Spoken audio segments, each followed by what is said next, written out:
Okay, Shabbat Shalom Warach, everybody. Baruch Hashem. Here we are, a new Sefer, a new beginning. And speaking of new beginnings, we know that the famous halacha that a person should read Shtay Mikra Chad Targum, it's Meramis in the Pasuk of Ve'ele Shemot. V'chayav Adam Likro Shtay Mikra Chad Targum. The question is, why isn't this residence brought in Breshit? That's when we start the Torah. That's the beginning, and that's why we should have maybe had a remez over there. From here we learn that HaKadosh Baruch Hu always expects us that even if we fall down and we have not started from the beginning, it's never too late to come back and start from the beginning.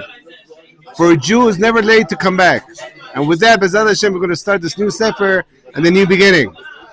Going into Shemot, we know that it says in the first pasuk of Shemot that these are Bnei Israel, these are the names of Bnei Israel, Ba'im et Yaakov Mitzrayma. These are the sons of Israel, Yaakov Avinu, that are coming in the present tense right now to Mitzrayim. What do you mean? Yaakov already passed away long time ago. They're not coming now. These are the names that came down to Egypt. So I heard from my good friend, Rabbi Shemot Shukrun, who brings from the name of the Khatam Sofer, that it says over here that until then, until Yaakov Avinu, as long as he was alive, his kids and his grandkids stayed in Goshen.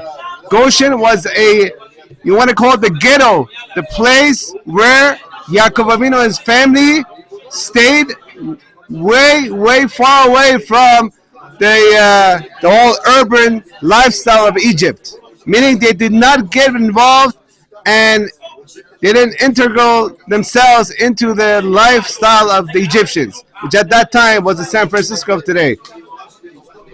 Now, Baruch Hashem, that was only as long as Yaakov Avinu was alive.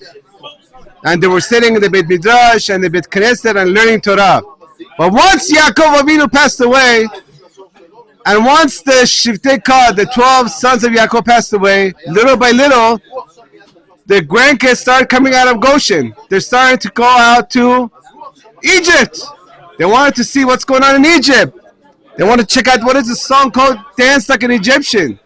They want to see what's going on with the pyramids. They want to know what's going on in the theaters. They went out. And that's why the moment they came out of the Beit Midrash and the Beit Knesset, it says that's why Habayim, right now they're coming to Egypt. Meaning until now they were in Goshen, but once Yaakov Avinu, the Rebbe, passed away, they lost contact little by little from the Torah, from the Beit Midrash, from the Rabbanim, and they went into the mainstream life of the modern day civilization of San Francisco-Egypt. But the question is, how did Paro manage to get him out? I mean, we're talking about the Jewish people. They're not so stupid to go from a safe haven, from the Beit Midrash, from the Beit Knesset, where it's safe, to go into the lion's den, full of immorality, full of all the garbage that was in those days was in Egypt, by the pyramids. Every night, nightclubs at the pyramid dances. What's going on over here? Sons of Yaakov, the grandsons, 2 generations later, they're going down. The answer is, there's this guy called Paro, which we know for our intended purposes, Paro, which was the king of Egypt, is none other than the Yetzer Hara, the evil inclination. That's what our sages call him. He's none other than Nachash, the snake, that is always trying to trick a person to come out of the Beit Midrash and come out of the Beit Knesset and to come and check out the modern lifestyle. Come be with us. Enjoy. Relax. It's all good. Nothing's going to happen to you.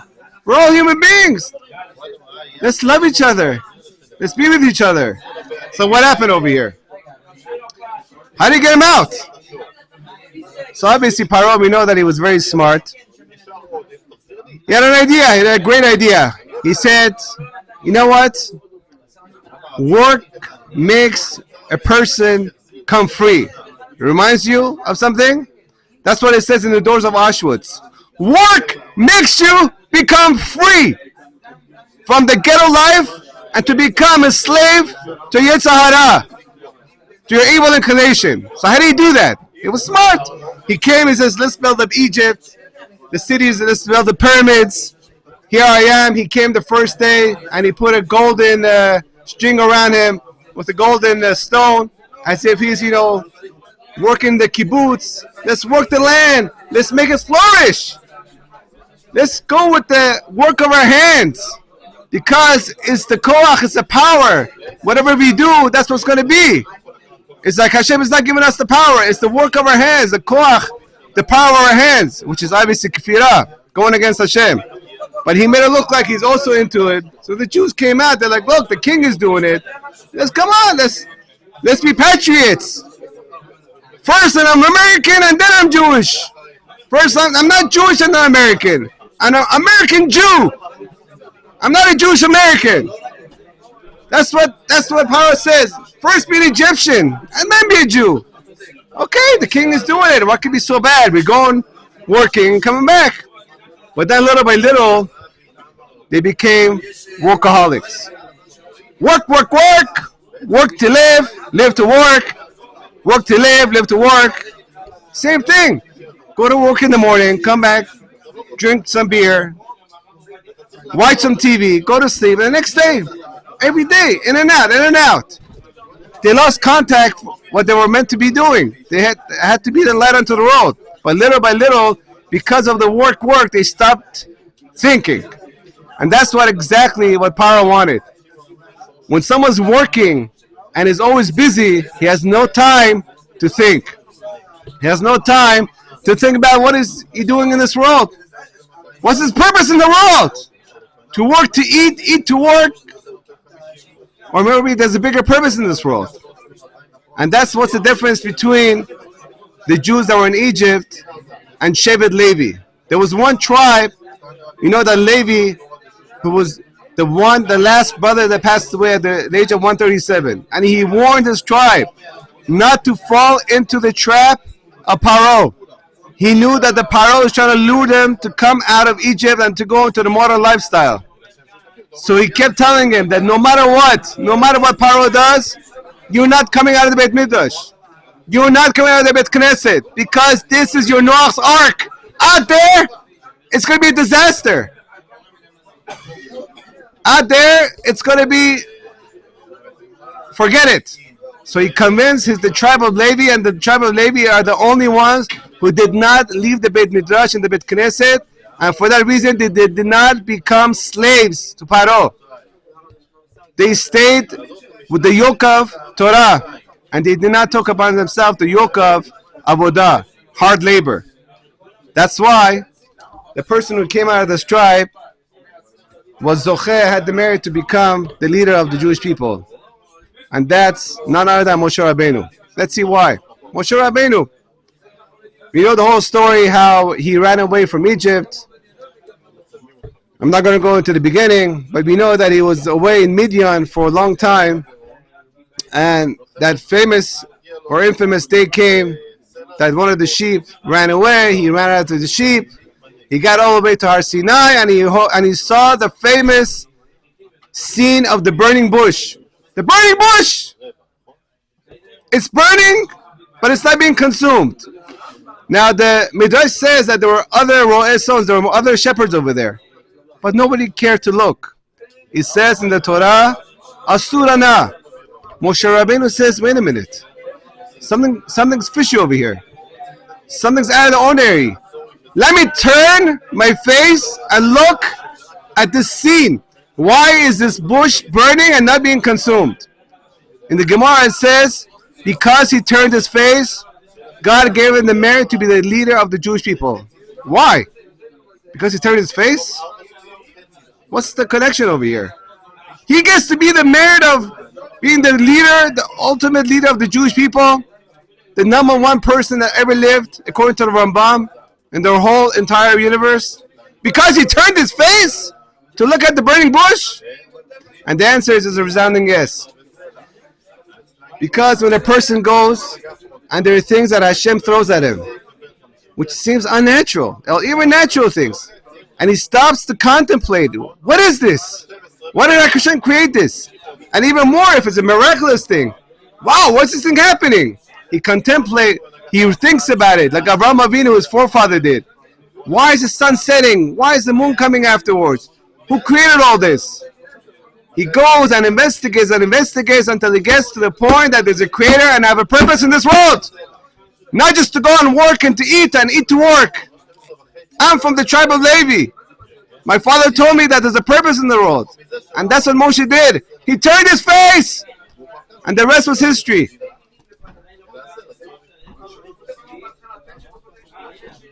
And the rest is history.